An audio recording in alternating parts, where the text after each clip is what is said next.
Malaquias capítulo 1, vamos ler do versículo 1 ao versículo 5. Creio que Deus falará aos vossos corações. Diz assim a palavra de Deus: sentença pronunciada pelo Senhor contra Israel por meio de Malaquias. O Senhor diz: eu sempre os amei, mas vocês perguntam: como é que nos amaste? E o Senhor responde: Esaú era irmão de Jacó, mas eu amei a Jacó e desprezei a Esaú. Fiz dos montes de Edom uma desolação e dei a sua herança a chacais do deserto. Se Edom disser: fomos destruídos, mas vamos reconstruir o que está em ruínas, o Senhor dos exércitos responderá: eles podem até reconstruir, mas eu vou derrubar outra vez, e a terra deles será chamada de terra da maldade, e o povo contra quem o Senhor está irado para sempre. Vocês verão isso com os seus olhos e dirão: o Senhor é grande também fora das fronteiras de Israel. O versículo 2 diz: o Senhor diz: eu sempre os amei. Mas vocês perguntam: como é que nos amaste? E o Senhor responde: Esaú era irmão de Jacó, mas eu amei a Jacó. Amém? Os bons tempos, irmãos, ficaram para trás. Os tempos de Elias, os tempos de Eliseu e outros grandes homens e profetas de Deus que se levantaram, ficaram para trás. O povo não deu ouvidos aos profetas. Aliás, muitos desses profetas foram mortos, porque iam de encontro, iam contra a mensagem. O povo ia de encontro à mensagem, detestando essa mensagem. Eles achavam que essa mensagem não tinha validade real sobre as suas vidas. No entanto, Deus, Ele usa o cativeiro, o exílio, para moldar o povo novamente aos seus caminhos. 70 anos de cativeiro são anunciados pelo profeta Jeremias, e se cumpre em sua própria época. O povo é levado ao cativeiro babilônico, mas a palavra de Deus se cumpre. Depois dos 70 anos, eles iam voltar. Eles voltaram, e Deus havia feito grandes promessas, que iria edificar novamente o templo, iria restaurar a comunhão, a unidade, o povo seria próspero, o povo seria feliz. Mas o povo volta. A primeira coisa que acontece é perseguição. Quem lembra de Sanbalat e Tobias?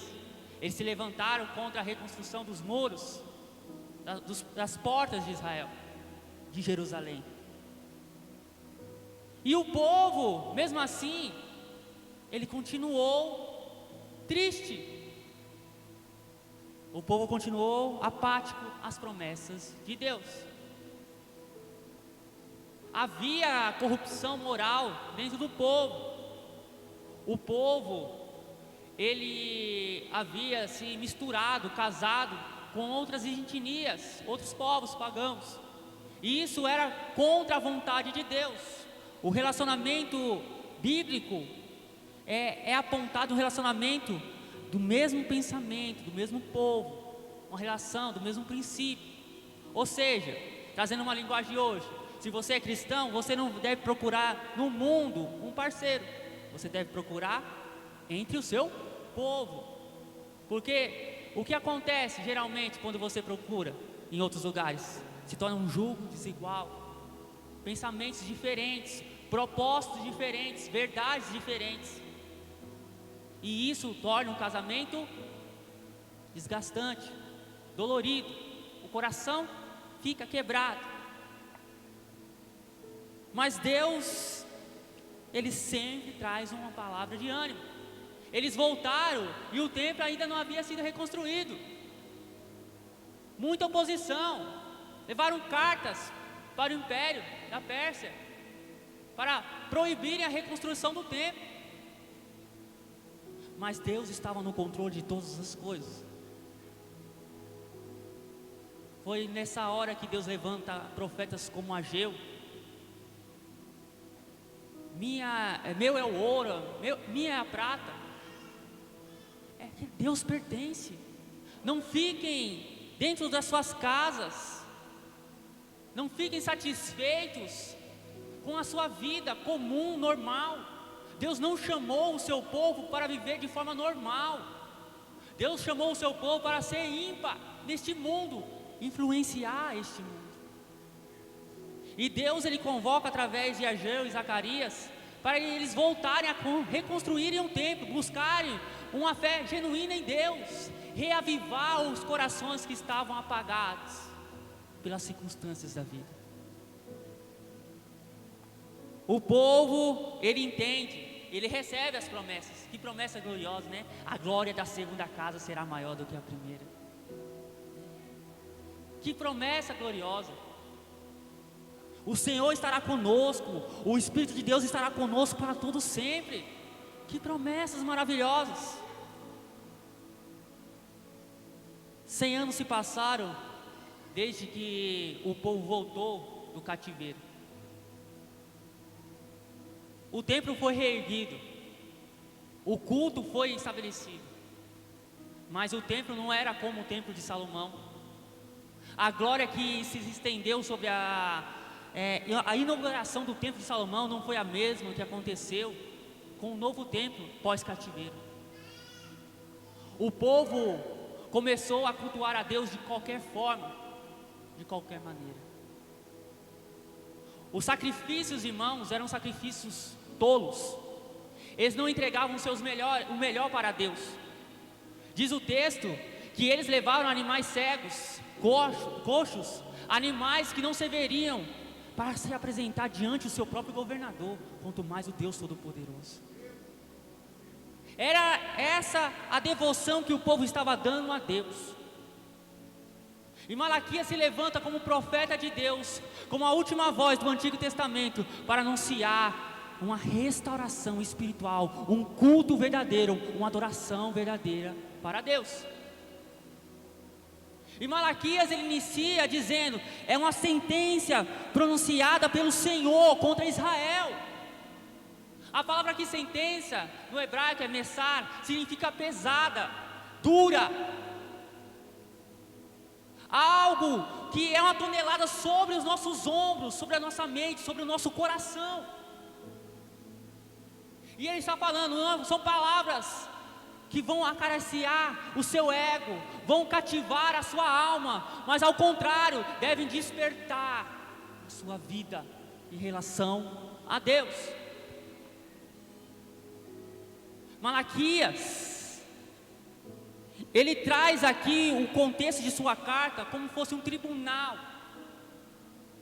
onde Deus apresenta as suas queixas, e o povo retribui com respostas insatisfeitas, sem lógica, sem fundamentos. E Deus ele vem refutando todos os questionamentos do povo. Quando ele fala assim, ó, eu sempre vos amei, eles falam assim, quando você me amou? Quando você demonstrou esse amor sobre a minha vida? E Deus responde: antes de vocês nascerem, antes de vocês serem formados, eu já havia decretado, eu já havia determinado quem seria o meu povo. Quando deixamos de adorar o Senhor, os questionamentos dele, quando vocês deixaram de cultuar de forma verdadeira, sincera, real comigo, quando deixamos de roubar ao Senhor, quando vocês deixaram de ofertar com a verdade no seu coração e roubam a mim. Muitas pessoas só conhecem Malaquias 3:10, né? No que me roubaste? Nos dias das ofertas. É real. Não era somente o povo que estava roubando a Deus, os sacerdotes, os líderes estavam roubando a Deus. na forma ao qual eles cultuavam a Deus. Como são reais essas palavras para os nossos dias?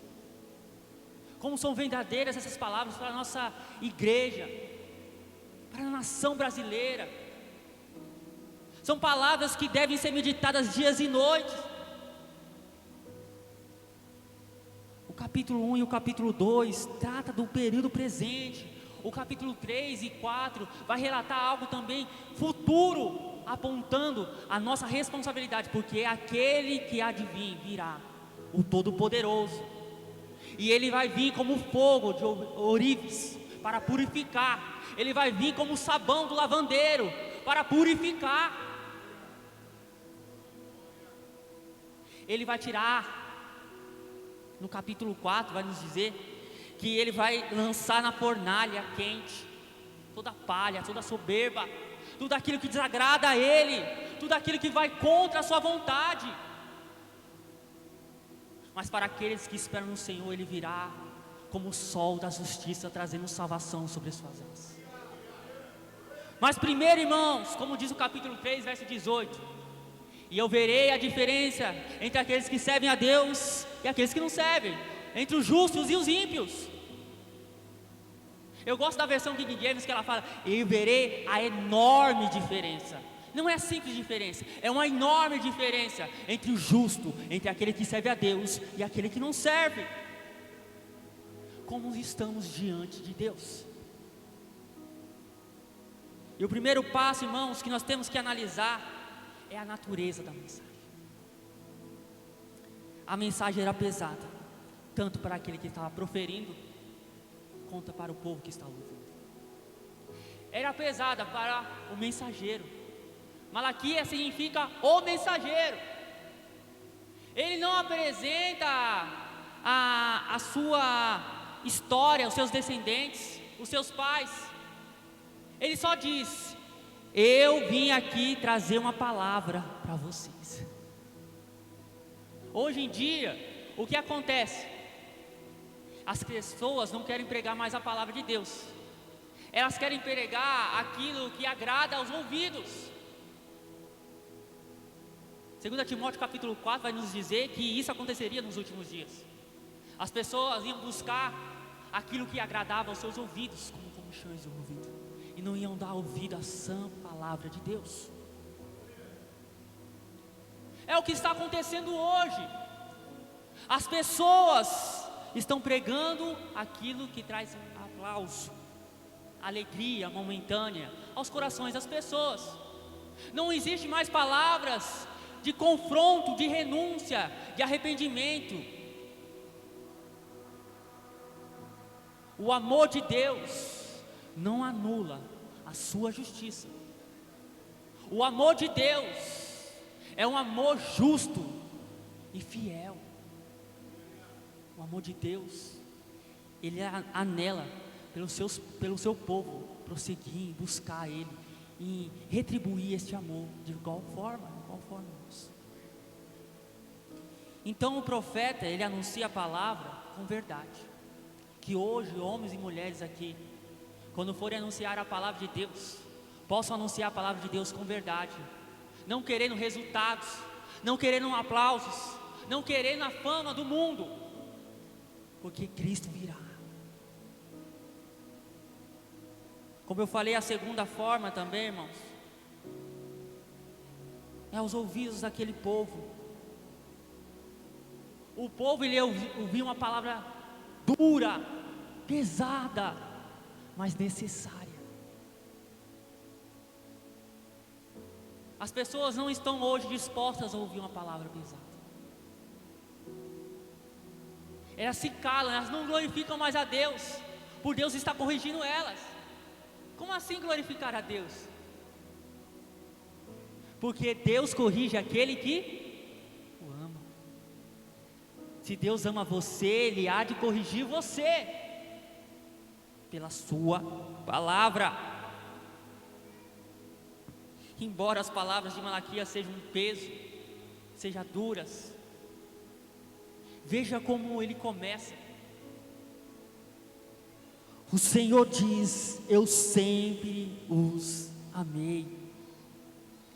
É curioso que, embora seja um peso, uma palavra dirigida a um povo que estava indo contra a vontade de Deus, contra o culto real a Deus, Deus ele anuncia o seu juízo dizendo: eu amo vocês, eu vos amo, eu sempre vos tenho amado. O verbo amei aqui, em hebraico, que Malaquias ele traz aqui, ele tem o sentido de contínuo amor. Deus está de forma contínua nos amando, mesmo sabendo quem somos. É um amor declarado. Nenhum outro povo recebeu este amor. Nenhum outro povo recebeu essa tão singela, tão amável e agradável declaração: eu vos amo. Eu tenho um amor por vocês. O amor de Deus pelo seu povo é um amor deliberado, imutável, único. Oséias capítulo 11, verso 1 diz: quando Israel era menino, eu o amei muito, e do Egito chamei o meu filho. O povo estava 400 anos no deserto, no exílio do Egito, e eles oraram a Deus, clamaram a Deus. 430 anos se passaram, e Deus ouviu a oração do seu povo, ao qual Ele ama, e Ele chamou esse povo do Egito, com fortes mãos, os livrou do Egito, da prisão, da escravidão, e os tornou um povo. Jeremias 31, verso 3 vai nos dizer: vindo de uma terra distante, o Senhor apareceu a Israel, assegurando: com amor eterno te amei, com amor leal te atraí para mim mesmo. Deus atraiu o seu povo para Ele. Deus prova o seu amor para conosco pelo fato de ter Cristo morrido por nós, sendo nós pecadores, irmãos. Você entende isso? Você entende a dimensão do amor de Deus? João, quando vai falar da dimensão do amor de Deus, ele não encontra palavras. Ele diz: o amor de Deus é tal que Ele deu o seu Filho unigênito. O amor de Deus é tão profundo, tão grandioso, e nós nos esquecemos deste amor diariamente. Deus deu o seu Filho por amor aos seus. Nós devemos voltar a entender este amor. Talvez nós estamos como a igreja de Éfeso, esquecendo aonde nós desviamos do amor de Deus. Aquele amor que afogueava o nosso ser, aquele amor que impulsionava a nossa alma em busca de Deus. Eu sou do meu amado, o meu amado é meu, e eu não vivo sem Ele. Quantas vezes esquecemos, quantas vezes deixamos este amor. E as palavras deste povo não são diferentes às nossas palavras. Muitas vezes chegamos a um questionamento sobre o amor de Deus: no que Ele nos amaste, no que Ele tem nos amado, qual é este amor? Porque trocamos o amor de Deus pelas circunstâncias do material. Muitas vezes o amor de Deus é negado e é questionado, porque estamos vivendo num período financeiro ruim. Estamos passando por uma crise financeira. Muitas vezes estamos numa crise no casal e esquecemos do amor de Deus e falamos: Deus não me ama mais. Ele não está vendo o que está acontecendo com o meu casamento. Ele não está vendo o que está acontecendo com o meu relacionamento. Ele não está vendo o que está acontecendo, que muitas vezes eu procuro um emprego e o emprego bate a porta na cara. E achamos que Deus nos ama.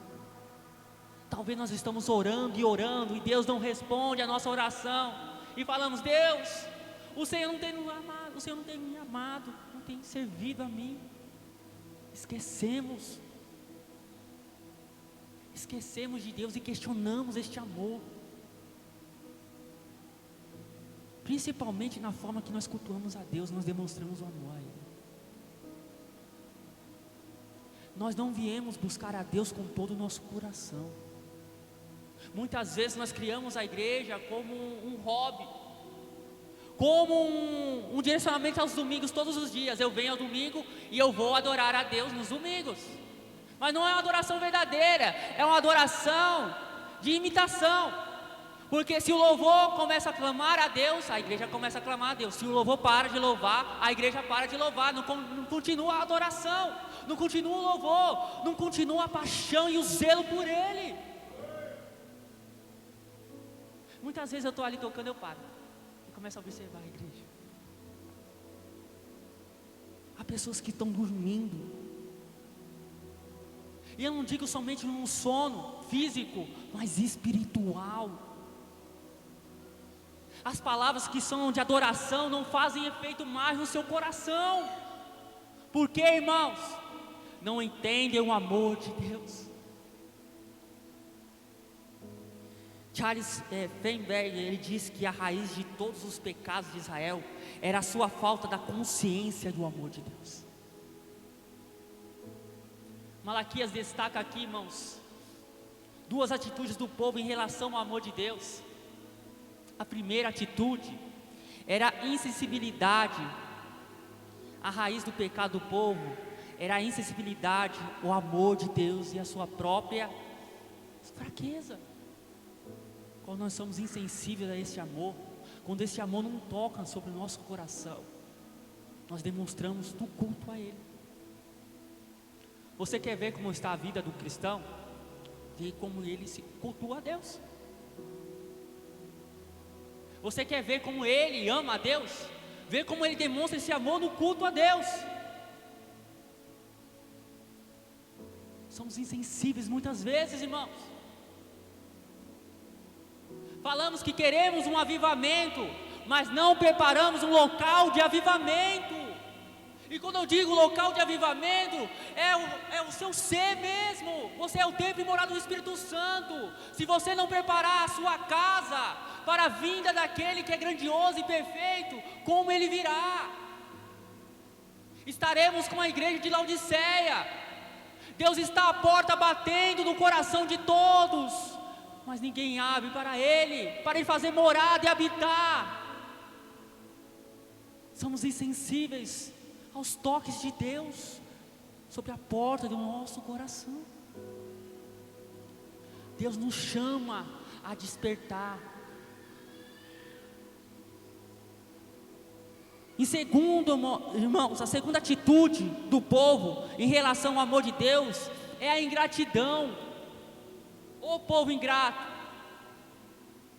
obstinado, duro a serviço. Um povo ingrato, um povo que não reconhecia as obras de Deus sobre a sua vida. Apesar da declaração das evidências do amor de Deus por Israel, eles ainda perguntavam: em quem nos tem amado? A ingratidão, irmãos, tem os olhos fechados para as benevolências recebidas. As pessoas só olham aquilo que Deus não fez sobre ela, sobre as promessas que ela queria adquirir, sobre aquilo que ela orou a Deus, e esquecem de glorificar a Deus pelo aquilo que Deus tem dado todos os dias. Você agradeceu hoje pelo fôlego de vida? Você agradeceu hoje pela sua casa, ao qual Deus te deu uma moradia? Você agradeceu a Deus pelo emprego que Deus te deu? Ou por não permitir que você venha passar fome? Deus, Ele fala através de Davi: nunca vi um justo desamparado, nem sua descendência mendigar o pão. Deus, Ele zela Podemos passar por momentos difíceis, mas temos uma caminhada eterna com Cristo, de alegria e felicidade plena nele. Quantas vezes nós também questionamos o amor de Deus, quantas vezes ferimos o coração de Deus com atitude de rebeldia, com atitude de ingratidão para com Ele.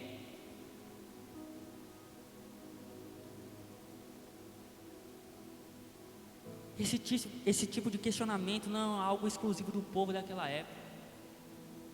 Hoje a igreja contemporânea tem questionado da mesma forma, talvez com roupagem diferente, travestido com palavras diferentes, mas é a mesma coisa. Questionamos a Deus.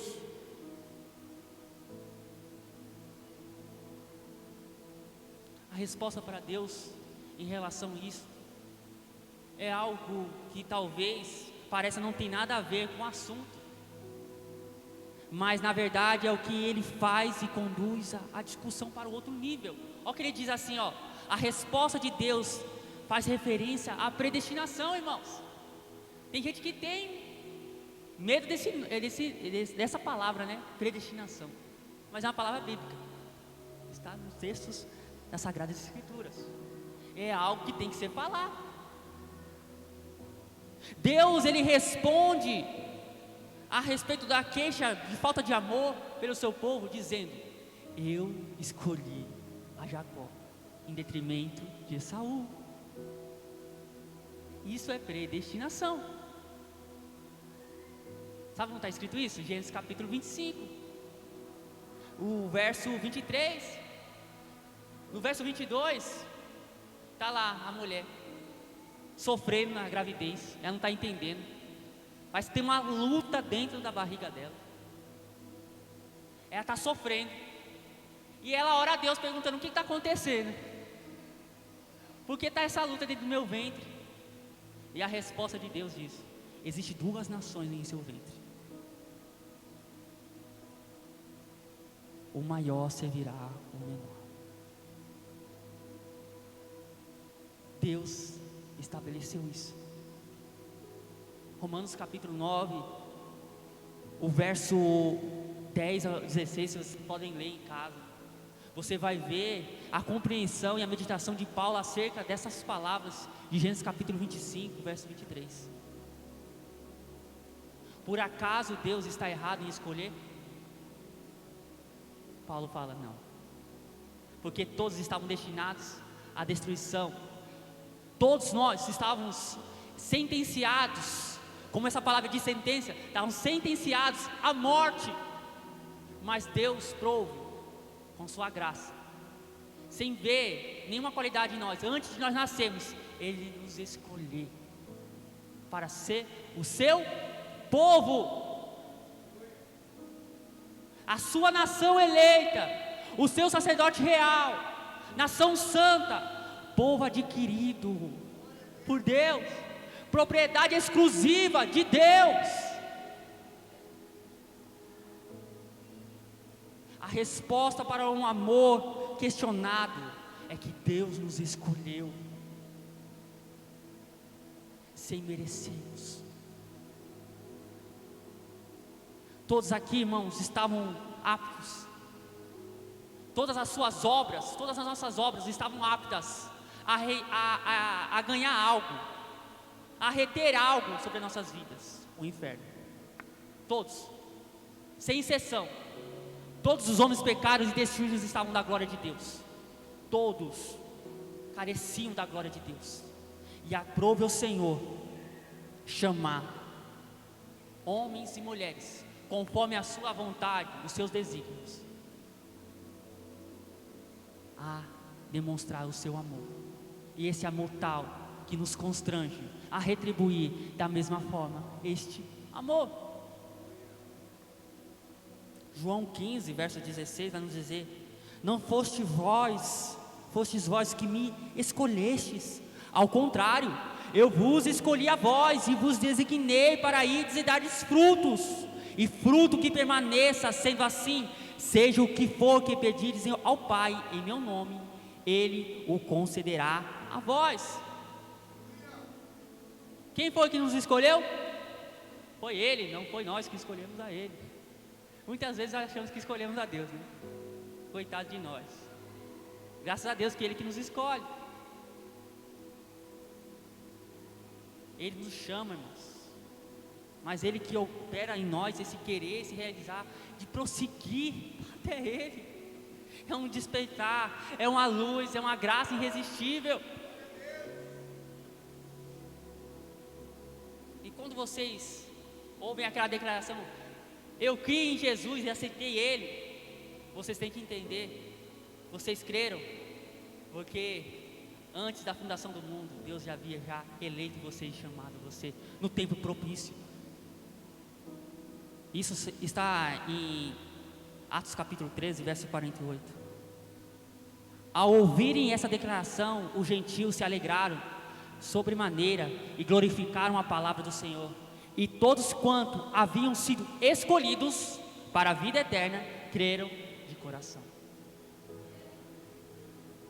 Só podemos crer porque Ele havia nos escolhido antes. Ele já havia dado a vida eterna antes para nós, irmãos. Deus não nos escolhe porque viu em nós boas obras. Ao contrário, fomos eleitos para as boas obras e não por causa dela. Efésios capítulo 2, verso 10. Deus nos escolheu porque viu em nós santidade. Não, Deus não viu em nós santidade, ao contrário, Ele nos escolheu para a santidade, não por causa dela. Efésios capítulo 1, verso 4. Devemos ser santos e irrepreensíveis. Deus não nos chama, não nos elegeu, porque viu em nós obediência, mas Ele nos elegeu para a obediência e não por causa dela. 1 Pedro, capítulo 1, verso 2. Então não há mérito em nós, todo o mérito está nele, e Ele nos ama, Ele demonstra isso, nos amando. Você sabe quem você é, você sabe quão terrível você é. Talvez o seu pai, a sua mãe, o seu esposo, a sua esposa não sabe realmente quem você é. Talvez nem você saiba quem você é, mas Deus sabe. As cartas de Apocalipse têm algo interessante. Deus diz: eu conheço as tuas obras. E saber que Deus conhece, irmãos, é um paradigma, algo bom e ruim ao mesmo tempo. Deus conhece quão terríveis somos, e Deus mesmo assim nos ama. Deus conhece realmente quem somos, mesmo assim Ele nos ama. Ele nos chama com amor eterno. Irmãos, Esaú, irmãos, era o irmão de Jacó. Esse homem, ele é uma representação do mundo. O mundo rejeitou a Deus. O mundo rejeita a Deus. O mundo rejeita, né, a oferta preciosa, Cristo Jesus. Porque Deus deu seu Filho amado, seu unigênito, para o mundo, para o cosmos, para a sua criação. Mas a palavra diz que muitos não aceitaram Ele. Mas para todos aqueles que creram, Deus deu vida eterna. Mas para aqueles que não creram, há condenação eterna. É uma lógica. E Esaú é um representante das pessoas que rejeitam aquilo que Deus entregou para eles.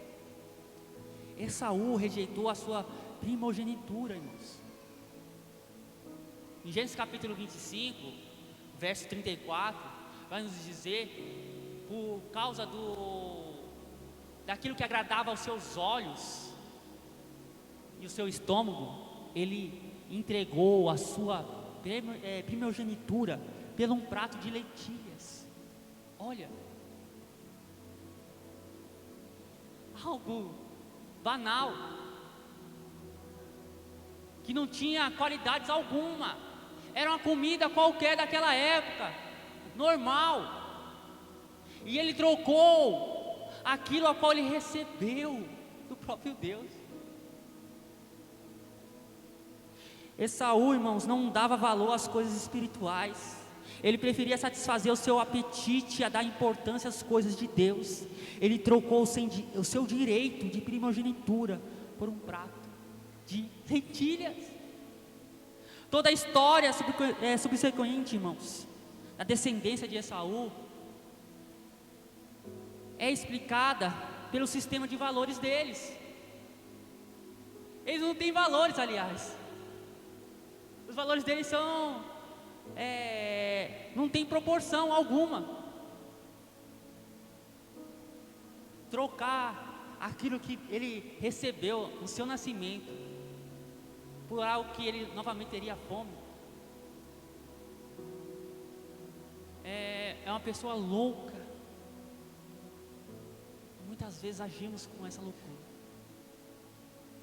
Muitas vezes nós assumimos o papel de Esaú sobre nossas vidas.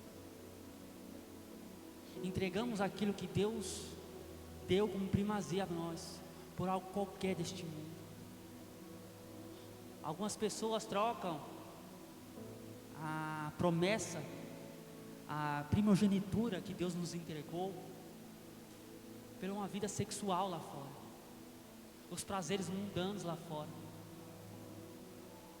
por meia hora de prazer. Eles trocam o seu casamento, eles trocam seus casamentos por dedicarem a sua vida, eles trocam o seu relacionamento com Deus por dedicarem a sua vida ao trabalho 100%, de vez 100% a Deus. Nós não somos assim muitas vezes? Muitas vezes entregamos as alegrias da salvação por qualquer coisa, por qualquer coisa material. Muitas vezes agimos assim, achamos que somos diferentes de Esaú, mas nós estamos vestindo a sua pele em nós e agindo como os edonitas.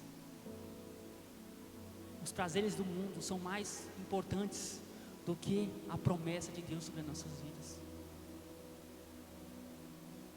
Esaú rejeitou a sua primogenitura. Esaú era impuro e profano. Hebreus capítulo 12, verso 16 e 17 vai nos dizer assim, que não se abrigue entre vós nenhum imoral ou profano como Esaú, ao qual por uma refeição desejada vendeu todos os seus direitos de herança como filho mais velho. E assim, como bem sabeis, quando mais tarde quis herdar a bênção, foi rejeitado e não teve como cancelar a sua decisão, apesar de ter buscado a bênção desesperadamente. Irmãos, ele tentou voltar atrás, ele tentou buscar novamente o seu direito, mas Deus o desprezou. Ele chorou, teve lágrimas em seus olhos, mas não foi de arrependimento, foi de perda pela promessa. Muitas vezes choramos, ficamos tristes, não por arrependimento, mas por perda das bênçãos que Deus tem para nós. Não choramos porque não estamos amando a Deus, choramos porque Deus não está nos abençoando mais. Não choramos porque nos arrependemos dos nossos pecados, choramos porque Deus tem fechado as portas do céu para nós.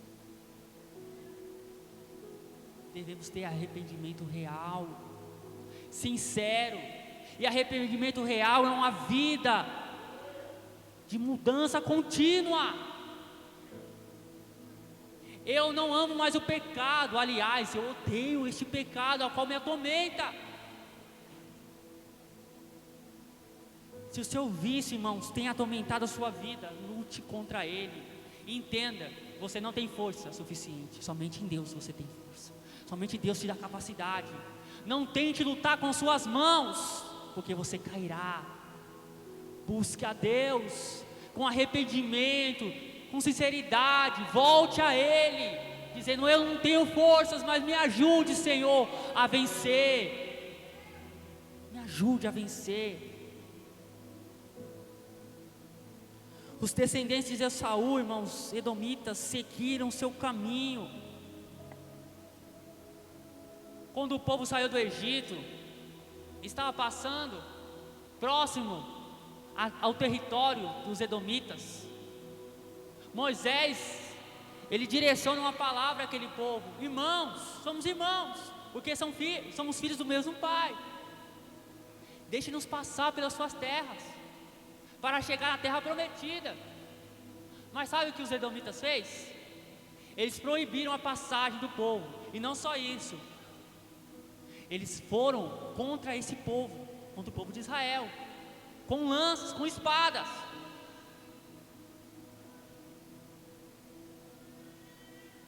Quando o povo voltou do exílio da Babilônia, eles também ajudaram de certa forma.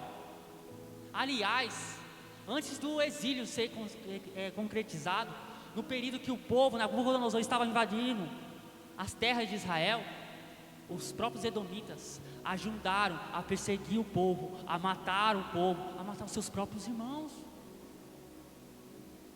Eles armavam emboscadas para o povo que estava fugindo do massacre da Babilônia. Esse povo era terrível. Eles não reconheciam Israel como seu povo, como irmãos.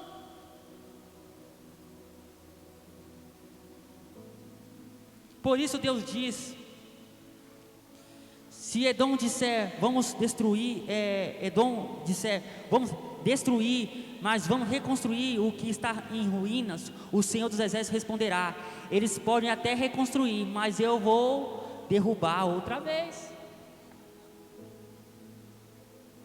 O amor de Deus, irmãos, é reconhecido aqui. O povo pecou de Israel, não pecou? O povo de Edom também pecou contra Deus, não pecou? Mas para esse povo de Israel houve promessa de restauração. Para esse povo de Edom houve promessa do quê? De destruição. Deus prova o seu amor. Quando fala: eu escolhi vocês.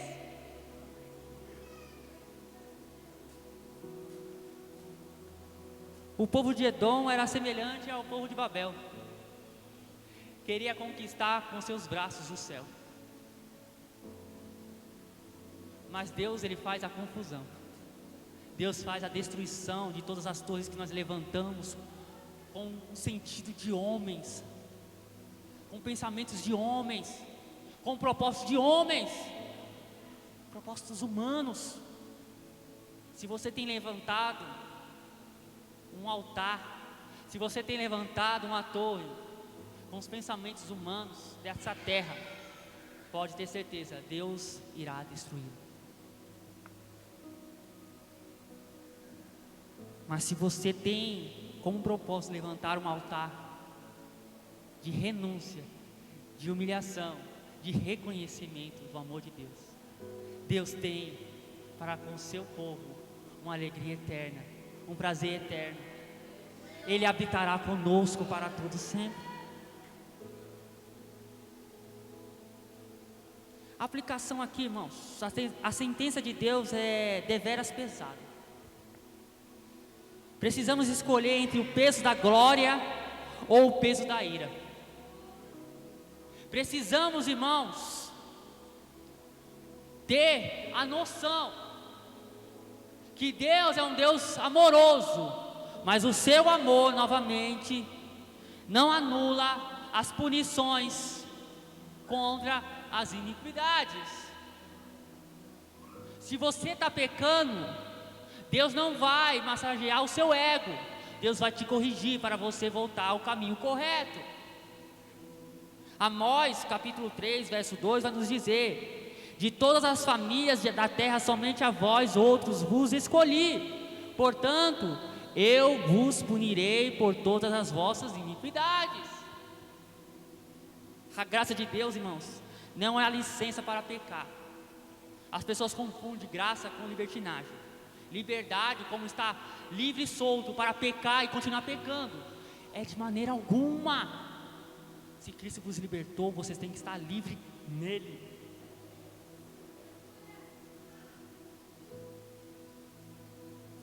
Ele nos responsabiliza, irmãos, de forma ainda maior. Se temos esse amor sobre nossas vidas, devemos ter responsabilidade. Devemos zelar por este amor, viver por este amor. Maiores privilégios implicam maiores responsabilidades, irmãos. Olhando aqui para o nosso irmão Gerson, você vai saber dessa frase, né?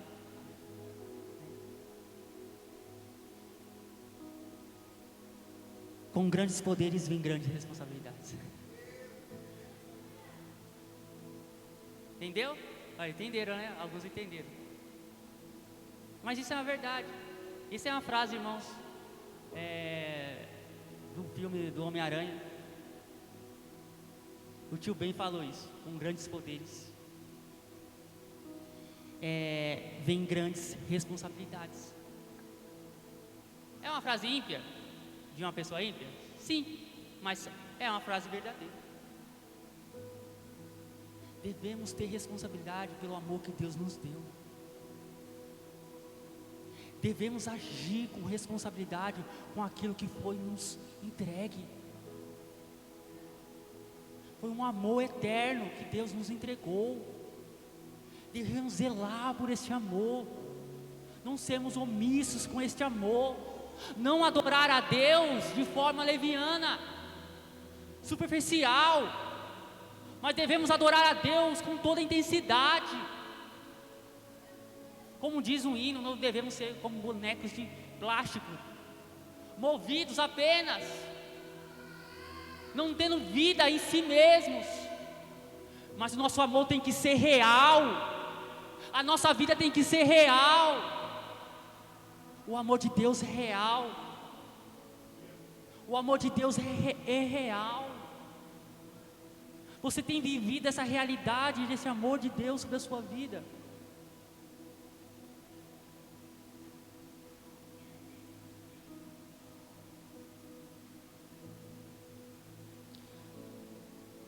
O amor de Deus é benigno, irmãos. O amor de Deus é verdadeiro. O amor de Deus, Ele disciplina aquele que ama. É triste o povo é triste, irmãos, a prova da nossa depravação. Temos demonstrado depravação diariamente contra Deus, contra o amor de Deus. Da mesma forma que Deus ele manifesta o seu amor, é mais claro a nossa falta de reconhecimento deste amor, a nossa confissão deste amor. O povo de Israel recebeu tantos milagres e prodígios no deserto, mas foi um povo que o seu coração estava longe de Deus.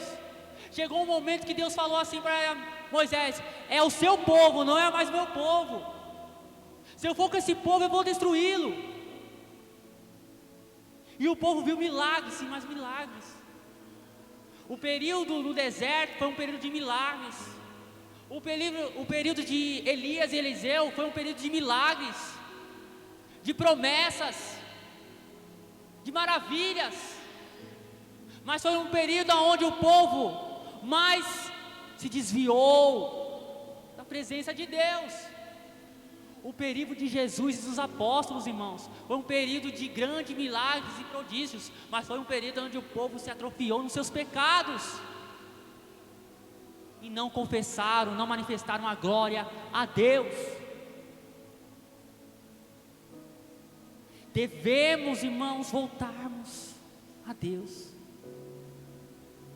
confessar a Ele, confessar o seu grande amor, viver nesse grande amor. Deus será glorificado tanto no julgamento do pecador, quanto na recompensa da obediência dele.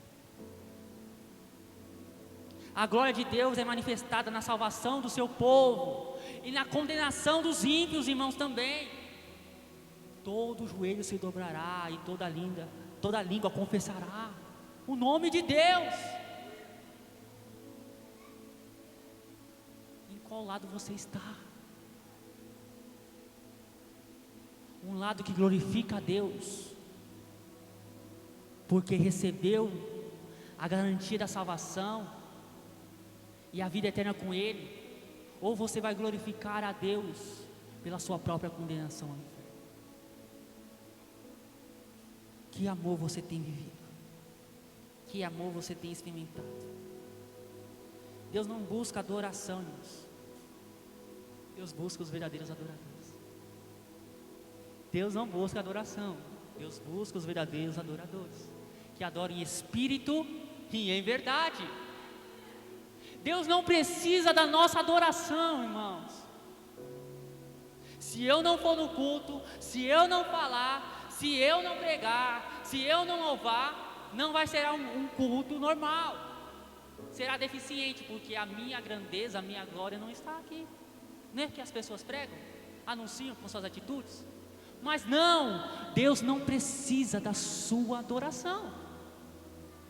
Existe uma comissão de anjos nos céus. Eles adoram a Deus dia e noite. Santo, santo, santo é o Senhor dos exércitos.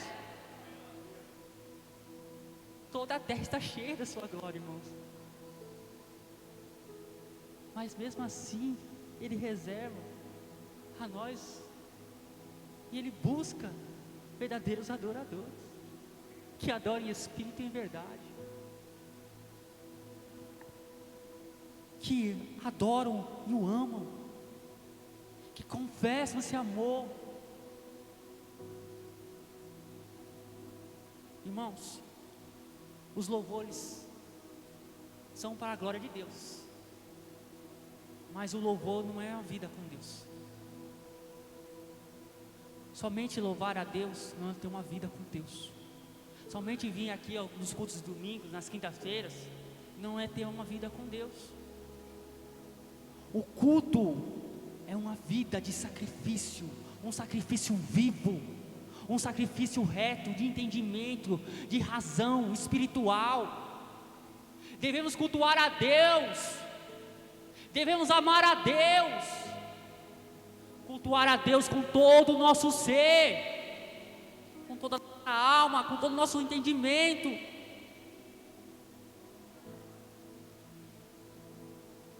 Charles Spurgeon diz que o maior instrumento de Satanás dentro da igreja é o ministro infiel. Isso é verdade. O culto fica morto, as ofertas ficam mortas. Como disse Deus ao povo aqui em Malaquias: fosse melhor vocês não terem aberto o templo para adorarem, e não ter acendido o fogo do altar, porque a sua adoração, de vez trazer graça, está desprezo.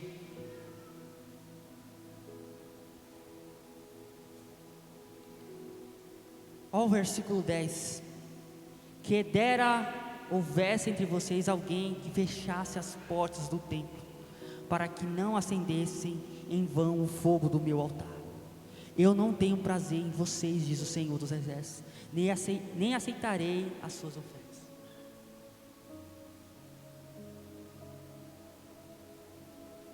É complicado, né? É forte, né? É pesado, mas é necessário, para que nós não chegamos nessa situação, irmãos. Devemos acender o fogo do altar continuamente para Deus, mas da maneira correta, com amor intenso, com zelo real, com zelo santo.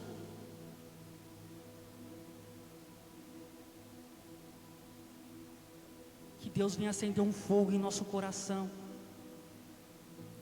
um fogo santo, um fogo que desperte o nosso amor para com Ele. Irmãos, vamos ficar de pé. Vamos orar a Deus. Vamos orar a Deus pedindo este amor em nosso coração, para que nós possamos retribuir esse amor Esse amor que é tão real, tão verdadeiro.